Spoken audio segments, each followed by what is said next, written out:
ketika ada pertanyaan penjelasan tentang BPK, orang ini masuk BPK atau orang ini masuk DPTB. Nah, ketika itu pemahamannya itu masing-masing punya, nah itu akan menjadi sebuah perdebatan yang panjang yang bisa mengganggu.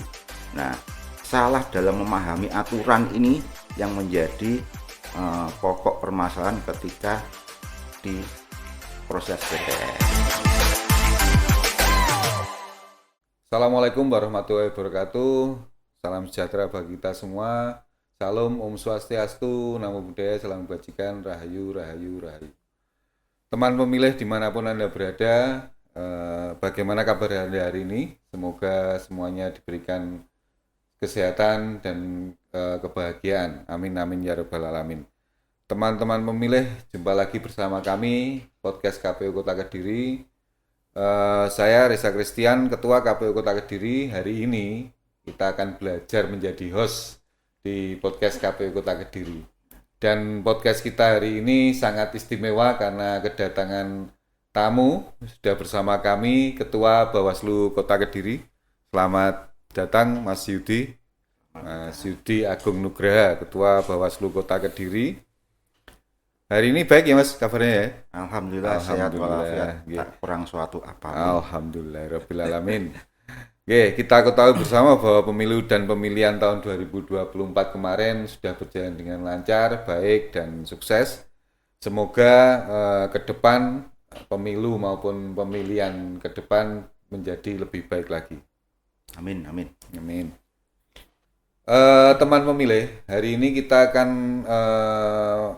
ada tema yaitu tentang pentingnya peningkatan kapasitas SDM ad hoc di Bawaslu dalam pemilu maupun pemilihan. Nah ini kita sudah menghadirkan Mas Yudi Agung Nugraha selaku Ketua Bawaslu Kota Kediri. Tentunya di divisi jenengan SDM ada di Ketua ya. Betul. Ya, berarti kalau di KPU itu kan SDM ada di divisi sendiri, SDM dan sosialisasi. Kalau di Bawaslu jadi satu dengan ketua. Oke. Nah ini apa sih sebenarnya pentingnya ad hoc itu? Karena di ad hoc ini dalam peningkatan kapasitas ini untuk menjaga integritas, meningkatkan kualitas dalam pengawasan pemilu, terutama di ad hocnya Bawaslu. Seperti yang kita ketahui bahwa di KPU ini ada beberapa badan ad hoc, Mas Yudi.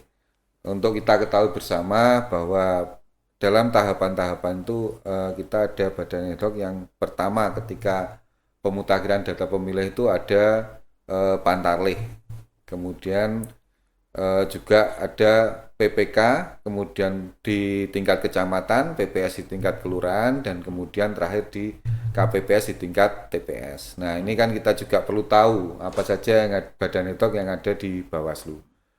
Mungkin Mas Yudi bisa dijelaskan siapa saja sih badan ad hoc yang ada di Bawaslu dan apa saja mungkin tugas dari mereka. Terima kasih. Sebelumnya saya ucapkan terima kasih kepada KPU Kota Kediri, di mana hari ini kami diundang untuk podcast di KPU yang kali kedua ya. Sebelum saya menjawab, Mas Reza, izinkan saya untuk bisa memberikan sedikit gambaran kepada teman pemilih yang dimanapun berada, bahwa untuk Bawaslu Kota Kediri itu lain dari KPU. Artinya apa? Bahwa komisioner di Bawaslu Kota Kediri itu ada 3. Nah, seperti yang panjenengan katakan di awal, kalau divisi SDM di KPU ada sendiri yang membidangi. Betul. Nah, kalau di KPU Kota Kediri, di mana di Undang-Undang 7 sudah disebutkan bahwa apabila ada kecamatan 3 atau minimal 5, maka komisionernya adalah 3. Nah, di Bawaslu ini, ya Mas? Bawaslu ya, betul. Jadi teman-teman pemilih ini biar bisa tahu dulu. Ada ketua yang di situ juga akan membidangi SDM, organisasi, Diklat dan Datin. Datin itu data informasi. Nah, kalau kita ngomong tentang yang namanya ad hoc, bahwa di Bawaslu sendiri itu di tingkat kecamatan sama seperti di KPU ada juga yang namanya Panwaslu Kecamatan. Nah, di mana Panwaslu Kecamatan ini juga terdiri dari 3 komisioner. Yang kedua adalah Panwaslu Kelurahan atau Desa yang banyak disebut PKD. Ya. Itu di masing-masing kelurahan hanya 1. Yang terakhir ini yang menjadi ujung tombak di garda depan kami adalah PTPS atau pengawas tempat pemungutan suara, di mana di masing-masing TPS itu ada 1 personil yang melakukan pengawasan, dan mereka ini adalah garda depan terutama bagi PTPS karena sukses atau tidaknya itu adalah di TPS sebenarnya untuk pemilu maupun pemilihan. Jadi karena langsung mengawasi. Iya, betul. Jadi intinya TPS ini adalah ujung terakhir keberhasilan pemilu maupun pilkada, karena semua proses itu berakhir di situ. Iya, nah, itu TPS. Okay. Nah, yang kedua bahwa kami sendiri untuk tadi misalnya Mas Reza bilang bahwa di KPU ada yang namanya Pantarlih. Nah, menjadi sebuah dinamika tersendiri bagi Bawaslu karena apa? Kami tidak mempunyai organ untuk pengawasan di situ. Artinya apa? Bahwa Pantarlih sendiri pun itu akan kami lakukan pengawasan oleh Panwascam. Karena awal ad hoc yang terbentuk adalah Panwascam seperti di Undang-Undang 7 nomor pasal 105 ayat 1 bahwa 2 bulan sebelum tahapan dimulai maka Panwascam sudah terbentuk. Itu Mas. Kalau Panwas kelurahan itu per kelurahan berarti 1 ya Mas ya? Iya betul 1. Berarti ketika kalau nggak salah di pemilu 2024 kemarin itu saat Pantarlih itu turun ke lapangan, itu kan sudah terbentuk PPS, PKD. PKD. Ya, betul. Jadi memang kemarin akhirnya kami juga melakukan koordinasi dengan pihak KPU bahwa tidak mungkin kami 1 orang ini akan mengawasi keseluruhnya kan gitu ya. Betul, betul. Akhirnya kami sendiri juga melakukan yang namanya sampling kan gitu. Jadi tidak semua kita ikuti, artinya ada sebuah rumusan yang ditentukan oleh Bawaslu Provinsi bahwa untuk pengawasan Pantarlih ini, pemutakhiran data pemilih, kita tidak bisa untuk semuanya karena tenaga. Nah itu kalau mau ditambah lagi ya mau dari mana anggaran kan seperti itu. Baliknya ke anggaran lagi, dan di undang-undang juga nggak diatur kan, melebihi kewenangan jadinya seperti itu Mas. Oke. Terima kasih Mas Yudi. Terkait dengan badan ad hocnya Bawaslu teman pemilih. Betul. Kemudian yang ingin kami ketahui ketika dengan keterbatasan dari tenaga dari badan ad hoc Bawaslu, bagaimana sih kondisi di lapangan ketika menghadapi hal seperti itu? Mungkin apakah ada kendala atau memang sudah ada sistem yang bisa mengatasi tersebut? Ya.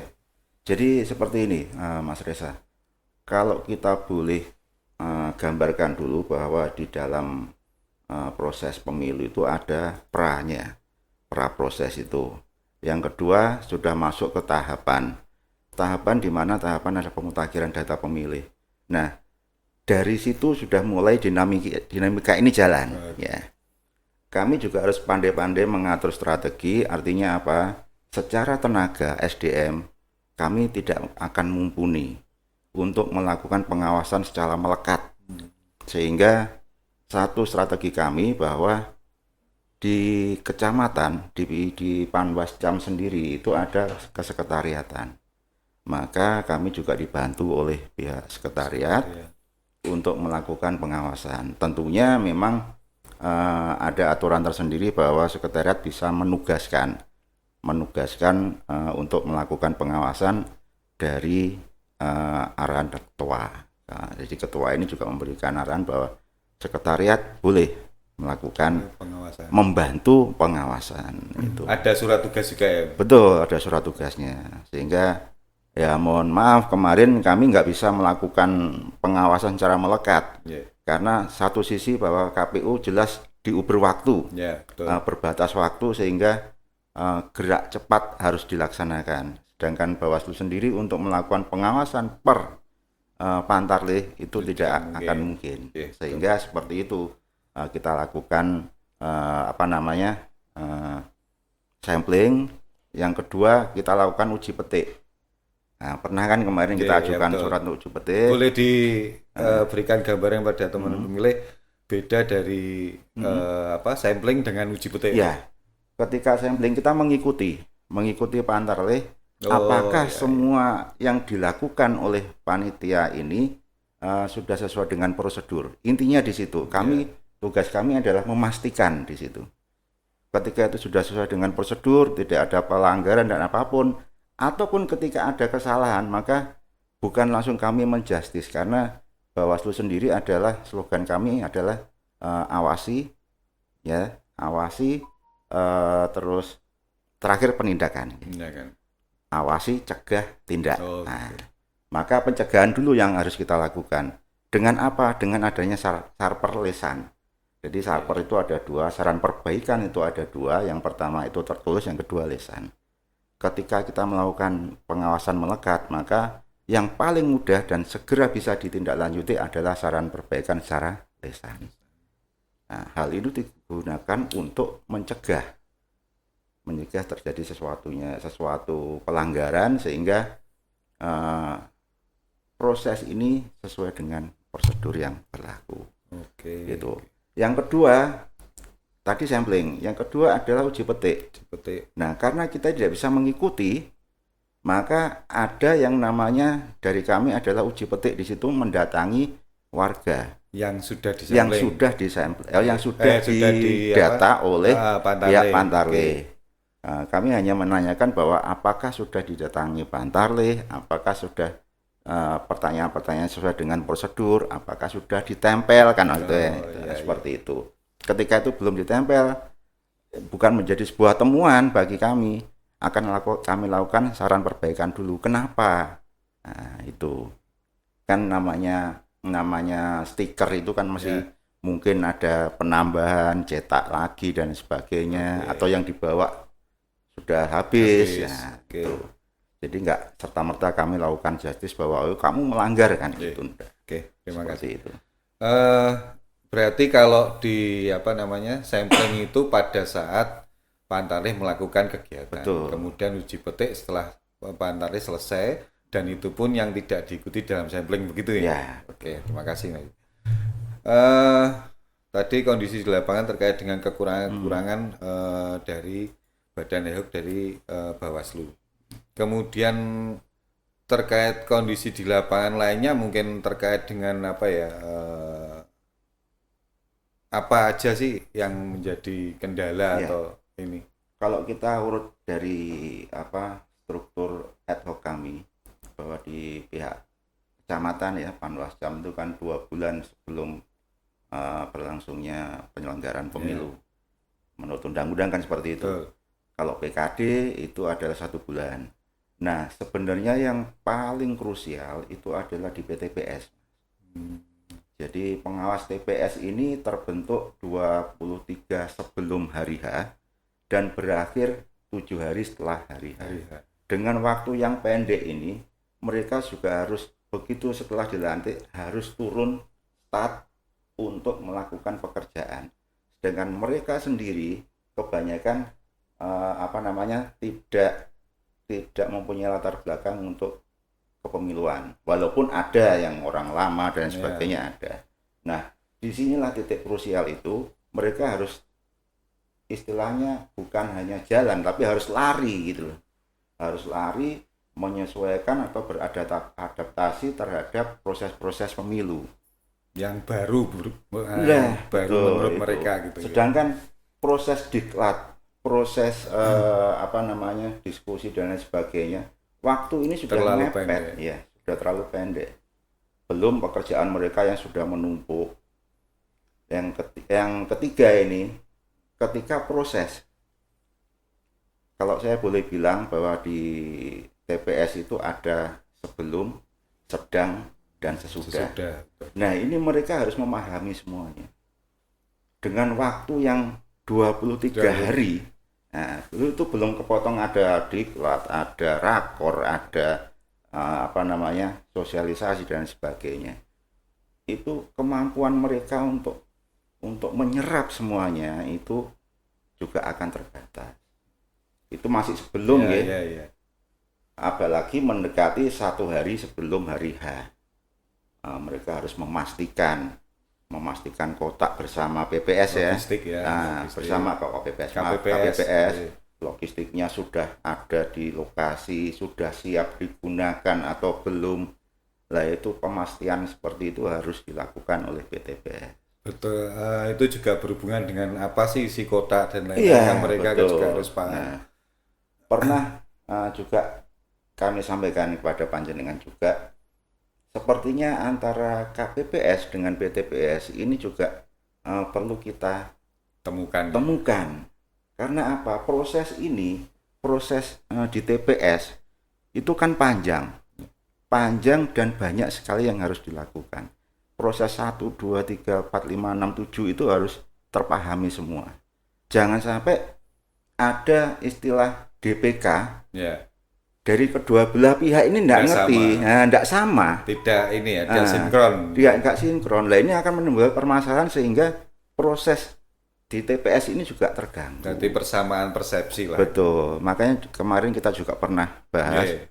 Gimana kalau kita temukan? Tapi sebenarnya itu kan permasalahan kita sama ya Mas. Sama sebenarnya. Ketika proses dari sebelum ketika mereka dilantik itu kan waktunya terlalu pendek sehingga kita untuk mengedukasi mereka itu waktunya terlalu mepet. Jadi akhirnya banyak sekali mungkin dari teman-teman KPPS maupun PTPS itu yang baru. Kalau yang lama mungkin masih tinggal ngikuti peraturan yang baru gitu kan. Tapi kalau yang belum pernah sama sekali ini kan juga susah untuk harus kanan kiri, sedangkan kalau KPPS mereka 7 orang, tapi untuk PTPS kan hanya satu orang. Nah itu yang mungkin agak menjadi repot gitu juga. Itu tadi terkait dengan PTPS.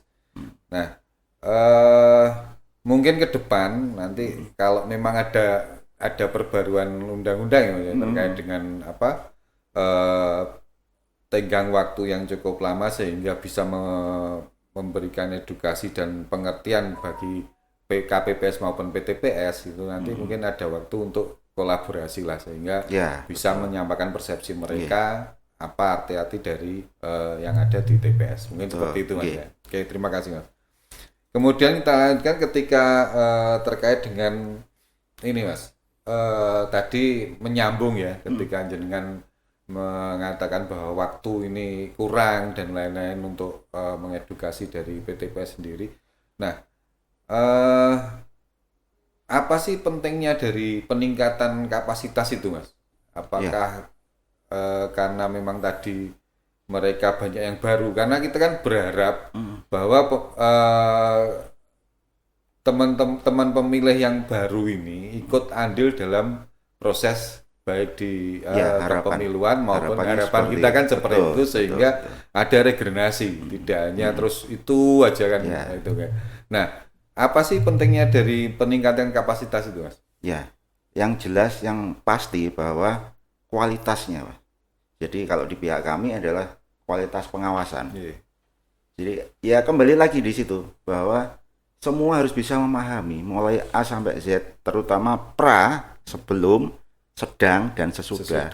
Ini hal yang paling penting itu. Sukses tidaknya sebuah pemilu maupun pemilihan itu berakhir di TPS itu. Karena paling awal itu paling ujung, penentuan paling ujung di situ gitu. Nah, itu ketika ada salah pemahaman itu akan mengakibatkan mengganggu proses itu. Nah, yang kedua adalah sebagai sarana pencegahan yang kita lakukan. Ketika semua sudah bisa memahami dan memberikan penjelasan kepada pemilih, misalnya tentang apa itu DPK, ini masuk DPK atau DPTB. Nah, ketika mereka sudah bisa memahami, itu selesai, Mas. proses perjalanan dari pemungutan suara itu bisa berjalan lancar. Itu. Yang ketiga adalah menjaga netralitas dan integritas di lembaga, baik itu dari pihak kami Bawaslu maupun dari KPU. Karena dengan menjaga netralitas ini, dengan mereka memahami, oh fungsi saya itu sebagai ini, saya harus membentengi seperti ini. Nah, itu sudah terbentuk di situ. Nah, yang terakhir adalah memberikan kepastian hukum. Kalau kita ngomong DPK, nah, berarti kan ada di PKPU dan itu sudah tersosialisasikan semuanya dan bisa terpahami semuanya, maka seperti saya katakan di awal tadi, semua akan berjalan dengan baik. Oke. Jadi memang edukasi maupun memberikan pengertian pada TPS itu memang sangat penting, Mas. Karena jangankan mereka yang hanya waktunya 23 hari, sedangkan kita aja kadang yang sudah sering berhubungan gitu, betul.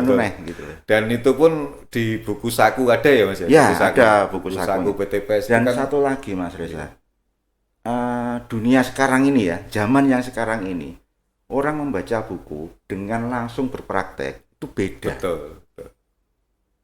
Orang melihat film dengan membaca narasinya itu mending melihat film. Dia akan bisa menceritakan dari awal sampai dengan akhir.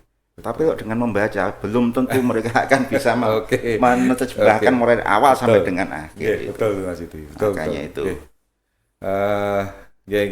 Berarti itu kan ada dari sisi positif dari peningkatan kapasitas itu. Terus kemudian apa sih resikonya, Mas, ketika tidak peningkatan kapasitas itu tidak dilakukan oleh Bawaslu misalnya untuk PTPS? Ya. Nah, ini yang mungkin banyak terjadi sebelumnya, sebelumnya bukan kami menjustis yang sebelumnya itu bagaimana. Contoh bahwa ketika ada pertanyaan penjelasan tentang DPK, orang ini masuk DPK atau orang ini masuk DPTB. Nah, ketika itu pemahamannya itu masing-masing punya, nah itu akan menjadi sebuah perdebatan yang panjang yang bisa mengganggu. Nah, salah dalam memahami aturan ini yang menjadi pokok permasalahan ketika di proses TPS. Nah, yang kedua adalah lemah dalam pengelolaan tekanan. Jadi begitu kita tidak bisa menguasai pemahaman materi, kita diomongkan A ya padahal A itu ya juga belum bisa dikatakan betul. Akhirnya dia yang manut gitu. Ya. Karena belum memahami, mengiyakan saja ben semuanya selesai kan gitu. Padahal itu keliru kan gitu. Selametean seperti itu. Yang ketiga, tidak bisa percaya diri. Tapi kalau kita bisa memahami proses A sampai dengan Z, kita akan percaya diri menghadapi apapun. Dasar hukumnya berdasar semua gitu. Betul. Seperti ini A, kita jawab seperti ini A, B, C, D, F, G. Kalau maupun di debat secara apapun, kalau kita sudah memahami berdasarkan undang-undang ini ya sudah selesai. Pasti menang itu, Mas. Ya, artinya bisa menang dan tidak salah. Karena memang sesuai, karena itu. Kalau kita tidak mengetahui secara dasar dasar hukumnya ini kan juga resiko. Iya. Mikir dhisik apa ya kira-kira bener gak gitu kan. Iya. Seperti itu kan bahaya. Karena kita sebagai penyelenggara pemilu itu kan punya pegangan baik PKPU maupun Perbawaslu maupun undang-undang dari pemilu dan pemilihan. Dan itu ya. Mas Yudi meneruskan tadi resiko dari bagaimana kalau Bawaslu tidak meningkatkan kapasitas. Ini kan terkait dengan di lapangan. Nah, ini apakah juga berlaku di Panwascam ya, Panwascam. Kalau boleh tahu, untuk mungkin teman pemilih ada yang belum tahu ya, untuk Panwascam atau di Panwas di tingkat kecamatan, apakah ada berapa personel itu? Ya, untuk tingkat kecamatan perlu teman pemilih ketahui ada tiga komisioner. Komisioner. Yang satu adalah merangkap jabat ketua, yang 2 itu adalah anggota. Itu, Dan susunan divisinya Heeh. itu sama dengan yang di kota. bawahnya. Karena sama-sama 3. Sama-sama jadi tiganya enak itu ya. itu nggih. Cuman yang menjadi perbedaan bahwa satu orang merangkap beberapa divisi. Nah, Nah, itu sehingga kalau kami kan dibantu oleh staf pendukung ya, staf teknis.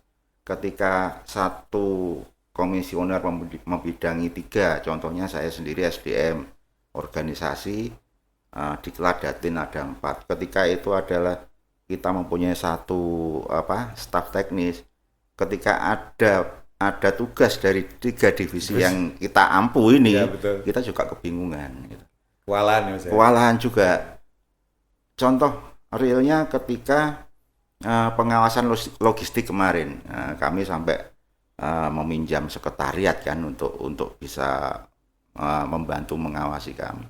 Karena saya sebagai ketua, juga sebagai divisi SDM, sehingga logistik ini masuknya ke SDM. Nah, ada undangan kelembagaan, rakor. Nah, ini kan juga berbarengan ini ya. Tapi oke lah itu. Itu adalah sebuah seni di dalam Bawaslu berorganisasi kan seperti itu. Gitu. Betul sekali Mas Yudi. Berarti di kecamatan itu, di Panwas kecamatan itu, tingkat kecamatan ada 3 komisioner dibantu dengan sekretariat. Betul. Oke. Kemudian apakah ini menurut Bawaslu ya, menurut baik itu Bawaslu peraturan Bawaslu maupun undang-undang, mungkin kalau bisa dikaitkan dengan undang-undang, untuk pengawasan Mas Yudi, apakah sekretariat itu diizinkan untuk dalam pengawasan? Ya. Kita juga perlu tahu. Jadi sepanjang kami memerlukan bantuan, maka untuk pihak sekretariat itu bisa diperbantukan untuk melakukan pengawasan dengan adanya surat tugas. Oke. Nah, surat tugas itu berdasarkan pleno dari komisioner. Oke. Nah, seperti itu. Seperti contoh kita mengawasi kampanye. Kalau di pemilu itu kan ada berapa itu calonnya itu ya. Di satu kelurahan aja ada mungkin tempuk 3 atau 4. Nah, ini cuman PKD 1. Ini kan juga ini. Kadang kita juga membentuk kelompok. Jadi misalnya di kecamatan pesantren itu ada 15 kelurahan ya, 15 kelurahan. Nah, itu akan kita bagi 5 gitu. Jadi ketika ada di kelurahan ini ya 5 orang ini gabung untuk pengawasan. Karena nggak mungkin mengawasi satu. Pengawas satu mengawasi jalannya kampanye. Oh iya. Nggak akan mungkin. Pasti kita lebih dari 1. Oke. Apalagi kalau dalam hal pembuktian, satu bukti satu saksi bukan saksi. Oke. Nah, itu. Jadi kita kumpulkan alat bukti sebanyak-banyaknya, karena belum tentu di sudut A ini aman, ternyata di sudut B ada dugaan pelanggaran. Nah, ini dugaan pelanggaran ini juga perlu dukungan dokumentasi misalnya. Oke. Nah, berarti itu butuh kreativitas dari pengawas, betul, ya. Betul. Bagaimana bisa mengawasi dari sekian kegiatan. Betul. Oke. Ini kan tadi saya menyinggung terkait dengan menanyakan terkait dengan sekretariat, ini kan juga berhubungan dengan KPU gitu. Karena jangan sampai nanti teman-teman dari KPU sendiri salah menduga atau bahwa ini sekretariat Bawaslu kok ikut mengawasi seperti itu. Jadi memang perlu juga untuk kita. Mungkin demikian Mas Yudi untuk podcast kali ini. Siap. Bisa kita akhiri karena mungkin kedepannya kita undang lagi, tidak apa ya? Oh, monggo. Siap ya Pak? Monggo, siap. Terima kasih sekali. Kemudian closing statement, monggo Mas Yudi. Jadi untuk teman-teman pemilih semuanya, bahwa sebenarnya SDM itu sumber daya manusia, dimanapun itu tempat kita bekerja itu butuh yang namanya peningkatan kapasitas. Jadi kalau kita boleh ngomong, peningkatan kapasitas itu bukan hanya soal keterampilan, tapi juga soal membangun karakter dan integritas, terutama di pengawas pemilu. Seperti itu, Mas. Terima kasih Mas Yudi closing statement-nya dan kedatangannya. Dan mungkin untuk teman-teman pemilih, kami harapkan dengan podcast dari KPU Kota Kediri, selain mengedukasi dan memberikan informasi, juga kami harapkan partisipasi dari teman pemilih, terutama pemilih pemula, untuk lebih aktif dalam berpartisipasi. Dan ini juga dapat memberikan informasi kepada teman-teman pemilih pemula bahwa di dalam badan ad hoc tidak hanya KPU tapi ada Bawaslu. Nah, ini kesempatan besar buat teman-teman pemilih pemula mau memilih menjadi ad hoc-nya bagian dari Bawaslu maupun KPU. Sama saja, kita sama-sama penyelenggara pemilu, dan semua juga pasti ada tingkat kesulitan dan juga ada kemudahan. Mungkin seperti itu ya Mas Yudi. Dan juga kami sekali lagi atau sering kita sampaikan kepada teman pemilih, jangan lupa like, subscribe, dan komen di podcast kita. Demikian saya akhiri. Assalamualaikum warahmatullahi wabarakatuh. Terima kasih.